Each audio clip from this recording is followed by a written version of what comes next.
Hey everyone, Luke here, and today we're not going to be talking about The Promised Neverland because, as you all know, the new chapter's not out and the anime's over for now. So, what can I do to fill the void of what's the difference? Well, if anybody's been watching my videos, you know that the next series that's coming out, which is part of my big three, is We Never Learn. So, this video, I thought I'd do a brief introduction. I'm not sure how long it's going to be, but it'll probably be about around 20 minutes, just going through the various characters of the series, like who they are, what the personality is, and what role they play in the series. And also, guys, I'll try not to go into as many spoilers as possible. I'll only be doing a brief summary of what the series is actually about. So, without further ado, let's go right to the new intro.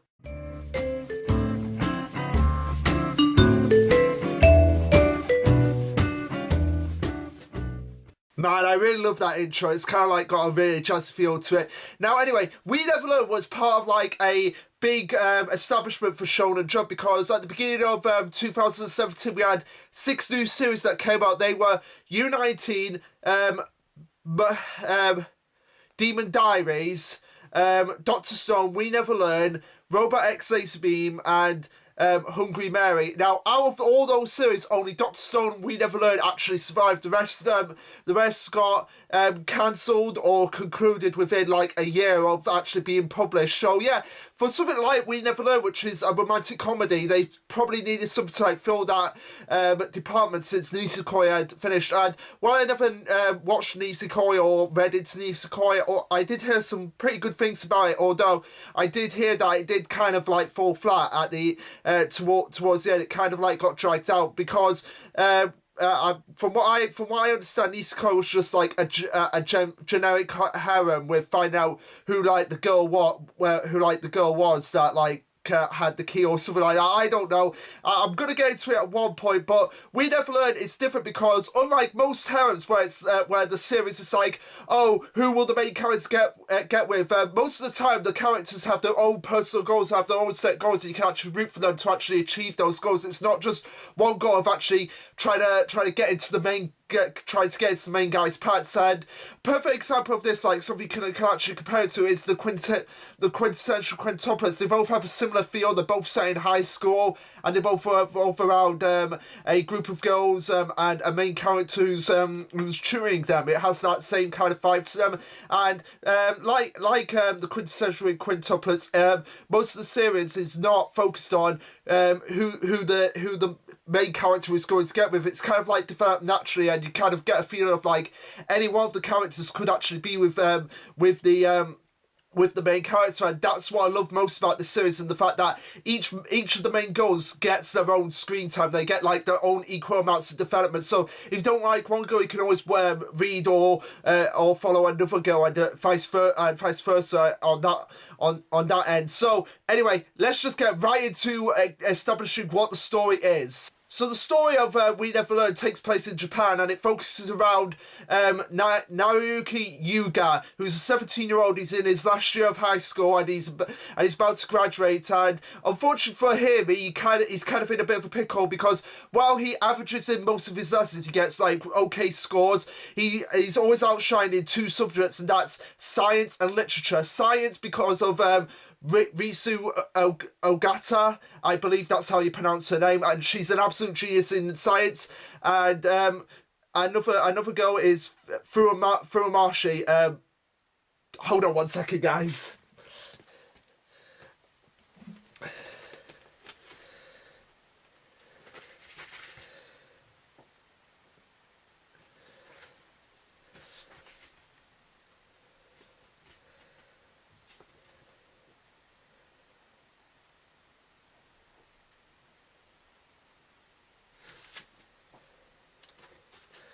Sorry about this, guys. I'm trying to...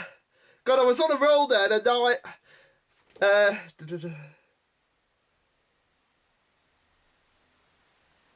Furuhashi Fumino. Sorry about that, guys. So Furuhashi Fumino, who's a genius at literature. However, despite all of this, Naruyuki does struggle a lot because he's from a very poor family. His father passed away a few years ago, and he's sort of like had to take on that role of the father figure for the family because his mother gets ill really easily, and he's sort of like the oldest out of four siblings. He's got a younger sister who's kind of like in middle school, and then he's got two like elementary school twins, twin younger twin brother and twin sister who are really hilarious, and I'll get into them as we'll go through the video. Now I'm really just going to focus on like the first 3 chapters to kind of give you guys an idea of whether this series is actually like it, but I'll have to introduce the other girls that are part of like his semi-harem. Like I say, I don't really classify it as a harem. I can't, even though most people would classify it as a harem. I don't necessarily classify it like that, because to me a harem is the only focus is the main character. But in this series, there's a lot more different focuses on each of the girls as well. So anyway, the first chapter of the series, it actually starts off with Naruyuki actually getting a recommendation for a really prestigious to basically go to any university he wants to actually get a good job to actually help supply his family. And I really love that about his character, is like no matter what, he's always focusing on his family. Like his family means the world to him, and he wants to like just give them a better life, and he's actually going through with this, all the sacrifices he makes for it, to the point that in chapter 3 he actually passes out from exhaustion because he's doing so much for his family, as well as other characters that we're going to get into now. Now the principal actually gives him an ultimatum, like, okay, I will allow you to get into any university you want. Although later on in the manga, this actually changes because he actually develops a sort of taste for actually teaching, and actually wants to become a teacher. That's his goal now in the manga, is to actually become a teacher and actually get a nice teacher job, which is a nice honourable goal for him based on all he's gone through throughout the series so far. But anyway, at this point in the series, he just wants to get into any university, just get a decent life. But there's one catch, and that is Fumuro Furuhashi and Risu Ogata. You see, these girls want to be need to be tutored in their specialist subjects. Now you may think like, why does he have to be the one to tutor them? Now the problem with them is that Risu, despite being a genius at science, wants to go and study literature, and Fumuro is vice versa. Despite being a genius at literature, she wants to go and study science. And the problem is that outside of their main subjects that they're good in, they are useless in all of the subjects, to the point that Naruyuki gives them mock tests to actually do, and they keep getting bad digits. Like they keep getting single-digit grades, until the point that they're just absolutely at 0. And he's like, how did you get the same questions that you got right the last time wrong? And that's what gets him driving. And he actually suggests, why don't you shoot each other? And they're like, no, I don't get how she doesn't get it, and I don't get how she doesn't get it. Kind of vibe from them. And they kind of like, and whenever Fumuro gets struggling with gets maths put in front of her, she absolutely freaks out, and Risu can't actually work out simple basic questions of literature, like, what do you think the character is thinking here? Like, that question is just completely out for her, and she's like, I don't understand. I don't get what this question is actually trying to tell me here. Like those basic general questions that a lot of people actually take for granted when they're actually doing their literature exams. They're actually stumped on them. And he's like, look, we don't have time. We're all in our 3rd year. We're all about to graduate. So why don't you go to your subjects that you're strong in? And Rizu at that point actually steps. She's like, I can't believe you would actually think that. Every single tutor that we've had has actually said that, and you're just the same as well. I don't want anything to do with you. And she walks off, but they leave the textbooks behind. Fumuro walks off as well, but they leave the textbooks behind. So Naruyuki goes home that night, and he actually sees his father's memorial, and he actually flashbacks to a point where he wasn't so good at his subjects, but his father actually encouraged him. Like, instead of what you would expect a father to say, it's like, you just got to knock it down and study.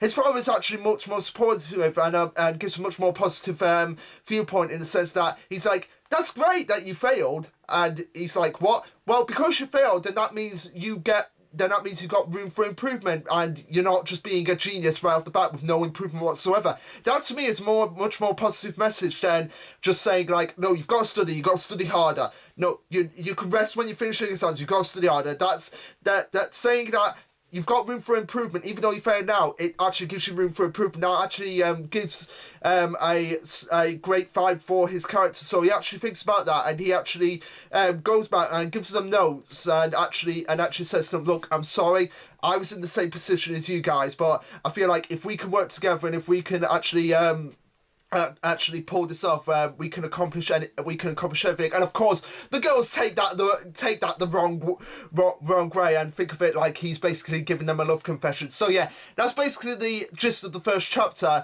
And the reason why the two girls want to actually go into those special subjects is because Fumero when her mother was alive, her mother is dead, her mother passed away, and she lives with her father, and she's very pristine, she's very polite, she lives in this big mansion, and it turns out her father is actually a lecturer at university himself. We find out this later in the manga, and the reason why she wants to go and study science, study astronomy, is to find a star that her mother and her found as a child. So that's quite a sweet motive for her. Like, she's not doing this because she's tired of being a genius at literature. She's doing this because it actually reminds her of her mother very much. Now, in Risu's case, I would say it's a lot more childish. Like, she wants to be good at games, and she wants to actually think, and she wants to actually get what people are actually thinking to actually beat them at games, because she sucks at games. And I find that really childish, but absolutely hilarious at the same time. And that's something about the series. It's just straight up funny. It may be cliched in some places, like we have like a ditzy person who always sleeps all the time, which is Fumero. The big busty one. You have to have the big busty one, like, which is Risu. But again, it's just straight up funny, this series, and I highly recommend it to people who are trying to get into a harem that's a lot different from other harems. If you're a fan of quintessential quintuplets, you might actually find yourself liking this series. Now, there are a couple of other characters that I need to actually talk about, and those are Kiryu Sensei, which is the tutor that Risu and Fumero had before Naruyuki, and she's the stern, cold iron one, but she does have a heart of gold as well, and she is terrible at being home. She's like an absolute sloth. Like, her apartment's always messy, and when Naruyuki goes round to help her clear up, it somehow gets messy again. Now her drive actually dates back to when she was in high school. It's like, when she was in high school, she was a great figure skater. We recently found this out in the manga. She was a great figure skater, but she eventually decided to, like, just settle down and get a nice teaching job because of one person, and that person is heavily implied to be Naruyuki's father, because they have the same black hair. And they give the same words of encouragement to both Kiryu Sensei and Naruyuki. So again, his influence gave her a drive to actually become a teacher herself, and it's heavily implied that it is him. There's no other person it could be, and again, it's a pretty cliched thing, like, she was tutored by the main character's father. That's pretty cliched in and of itself, but again, it was a really nice surprise to actually see that, to actually have that connection, more so than just being teacher and student in that regard. Now, in terms of the other girls, there's like two other girls that I've got to talk about that are like part of the main harem, and those are Takamoto and Ashima Senpai.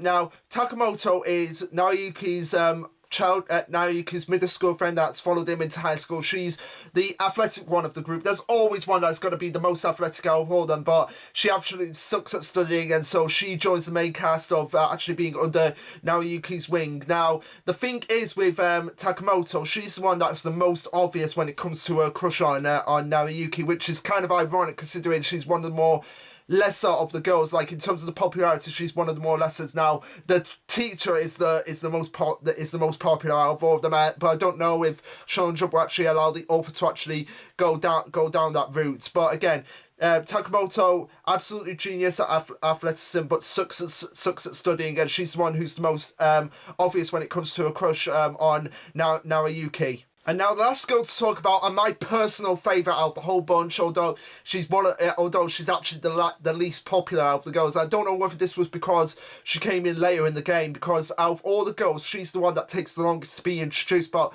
once she's introduced, it becomes part of the main cast, and that is Ashimare Senpai. Now, she is Naoyuki Senpai. She's 19 years old. She might look younger than him, but she's actually older than him. She's 19 years old, and she is the one who's the most teasing out of all of them, and that's why I love her so much, like, because you never know if she's being serious or if she's just trolling around with him.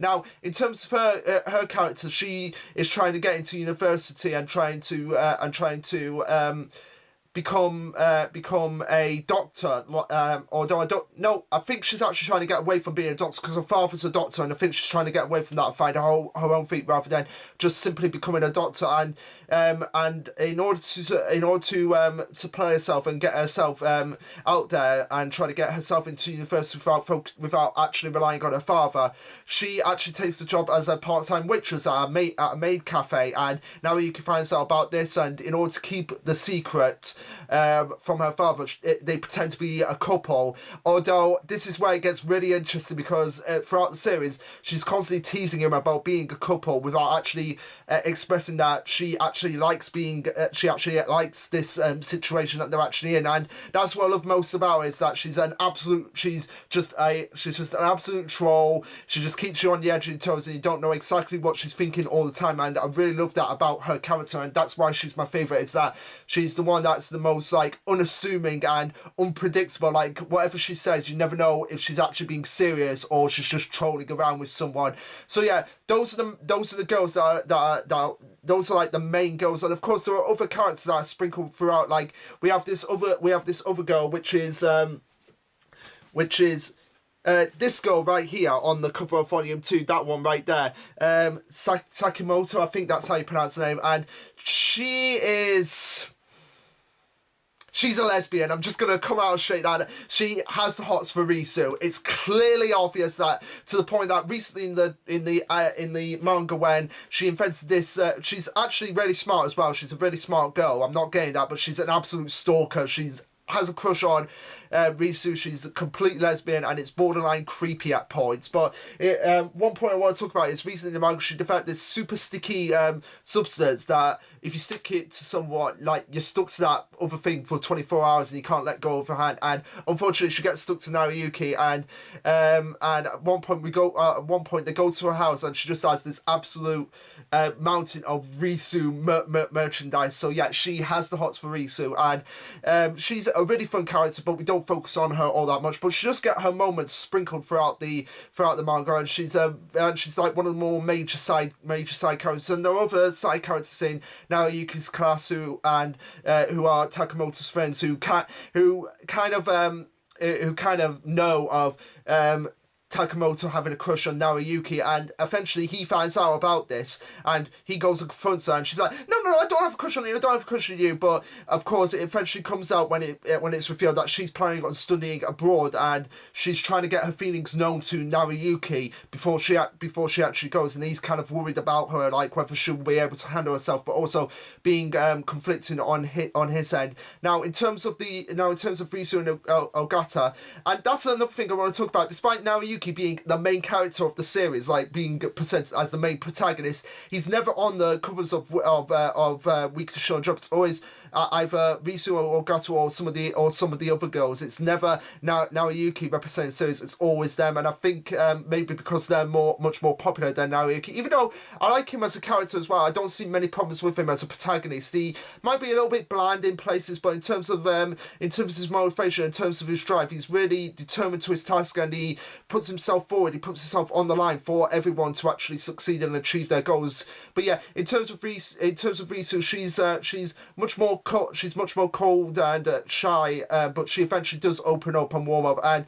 Fumero is a little bit of an airhead at times, but is actually really intelligent when it comes to what she's good in, and they've actually both gotten intelligent much more throughout the series. Like the grades have been improving. I've been improving all that much, and eventually they come to an agreement where they're not just going to rely on Nariyuki anymore. They're actually going to rely on everyone. Like everyone's going to play a part in this. Like when they find out that Nariyuki actually turns down his position to actually get a VIP recommendation to a university and actually wants to go and study to become a teacher, and they actually work together to become that. It's not just tutor and student anymore in the manga. It's kind of like they're a unit together and they're a group and they're all going to help out each other in whatever way they can. Now, one last thing I want to talk about is chapter 3 of the manga, which will probably be in episode 2, or possibly even episode 3. It depends on how well this anime actually adapts the series, because after The Promised Neverland, I really want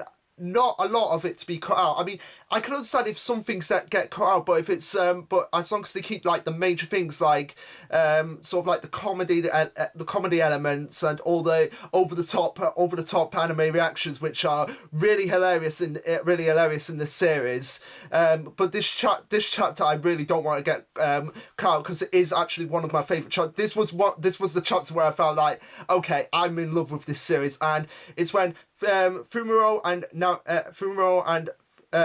and Ogata actually go to Nariyuki's house, and they're like, oh my god, we're in a boy's house for the first time, what do we do here, this is so awkward. And they meet his little siblings, and they're like, so which one of you is his girlfriend? It's got to be this one, which is Risu, because she has the huge hooters. And they're like 5 years old that are talking about this, and it's just so hilarious. And they're like, no, it's this one because she has a slender body. And Furuyashi's like, oh, okay, it's fine. By the way, I don't have that flat of a chest, by the way, just letting you know. And they eventually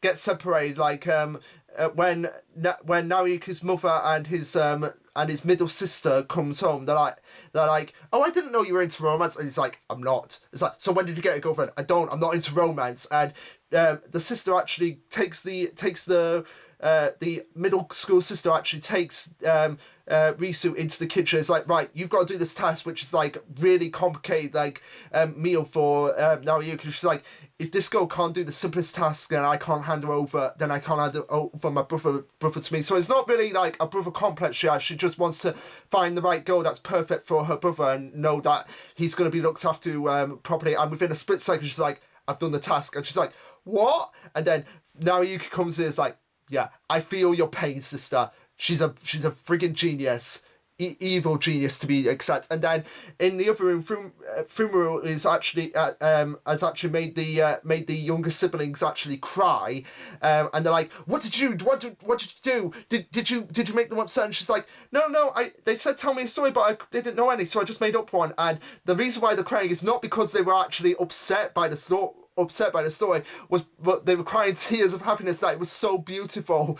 Like, it was such a beautiful story that it drove these 5-year-olds to tears and say, human beings are such amazing creatures. Actually, let me just find the picture for you guys so that you actually have an idea. Sorry, the other volume fell on the floor there. But yeah, let's find the panels. Yeah,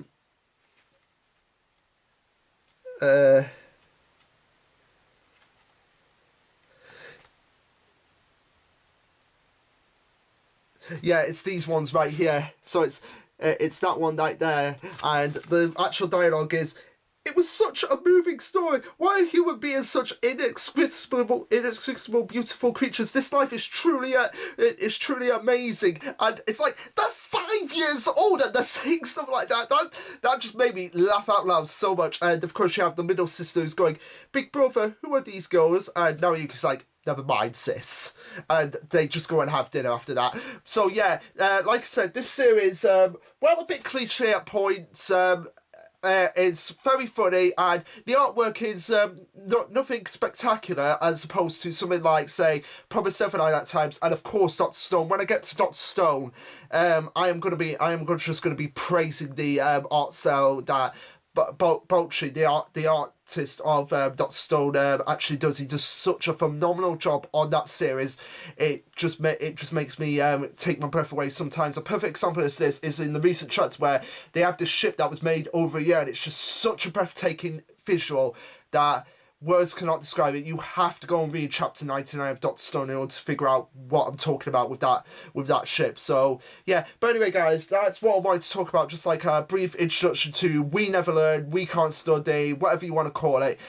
Just give you a brief overview of what the characters are, what the series is like. It's a comedy romance series, but it's very well executed, and it's not a stereotypical romance of like, oh, is the main character going to get with this girl or that girl or that girl? No, the romances are portrayed very naturally and very believable, and each girl gives a chance to actually have their moment in the spotlight. Like, we just had 2 recent arcs focusing on Fumuro Furuyoshi and Kiryu Sensei. We've had 2 arcs focusing on them, and of course we might get other arcs focusing on the other girls in the group of girls that Naruyuki has. So yeah, like I said, this series appeals to me because it has likable characters.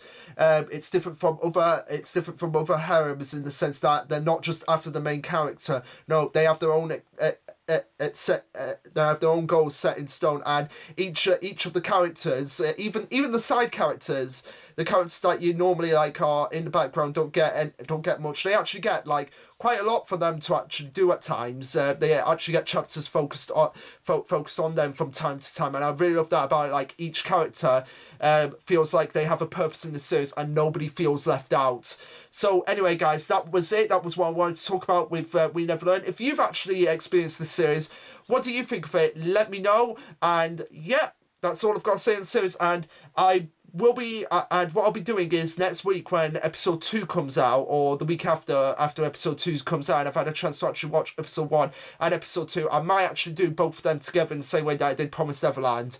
But I might actually just do We Never Learn episode 1 by itself next week, because we'll see where this goes. And also chapter 130 of Promised Neverland will be out this week. But for now, guys, this has been Asher Luke signing off. Later, guys.